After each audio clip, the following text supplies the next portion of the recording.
আসুন একটি অত্যন্ত গুরুত্বপূর্ণ কথা একটি ছোট্ট গল্পের মাধ্যমে আপনাদের সামনে তুলে ধরছি। মন দিয়ে শুনবেন। একটা কাক ভালোবেসেছিল একটা ময়ূরকে। সে প্রায়ই ময়ূরের পিছে পিছে ঘুরে বেড়াতো। ময়ূর এটা বুঝতে পারলেও না বোঝার ভান করে কাককে এড়িয়ে চলতো। এভাবেই বেশ কিছুদিন কেটে যায়। একদিন ময়ূর তার বাসার সামনে একটা হলুদ খাম দেখতে পেল। সেই খামের ভিতরে একটা ছোট্ট কালো রঙের ফুল। ময়ূর বুঝতে পারলো কাকই খামের ভেতরে করে তার কাছে ফুল পাঠিয়েছে। কয়েকদিন পর কাকের সাথে ময়ূরের আবার দেখা হলো। তখন ময়ূর বলল, আচ্ছা কাক, তোমার শরীর যেমন কালো রঙের, তেমনি তোমার রুচিও কি কালো? তাই তো এত ভালো ভালো রঙের ফুল থাকতে তুমি আমাকে কালো রঙের ফুল পাঠিয়েছ। কাক ময়ূরের কথা শুনে খুব দুঃখ পেয়ে চলে গেল। তারপরে বেশ কিছুদিন কেটে গেছে। কিছুদিন পরে আবার ময়ূর আর কাকের আবার একবার দেখা হয়েছিল, অনেক দিন বাদে, প্রায় বছরখানেক বাদে। কাকের সন্ধান করে অনেক দুজনে দুজনকে খুঁজেছিল, কিন্তু আর দেখা হয়নি। হঠাৎ কয়েক বছর পরে আবার কাকের সাথে ময়ূরের দেখা হয়ে গেল। ময়ূর কাককে দেখে বলল, আমার রূপ দেখে সবাই আমাকে ভালোবাসতে চায়।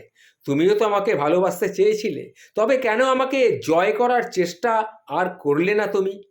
তখন কাক তাকে জবাব দিল, তোমার সাথে জীবনে আমার একদিনই কথা হয়েছিল।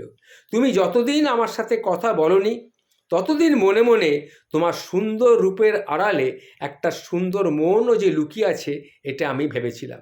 কিন্তু যখন দেখলাম ফুলের মতো একটা জিনিসকেও তুমি রং দেখে বিচার করো, তখনই বুঝেছিলাম মরীচিকার পেছনে ছুটে চলেছি।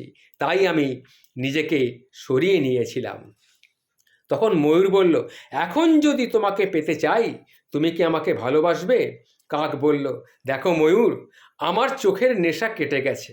চোখের নেশা কেটে গেলে ময়ূরের সৌন্দর্য আর চোখে পড়ে না। তখন ময়ূরকেও কাকেরই মতন লাবণ্যহীন বলে মনে হয়।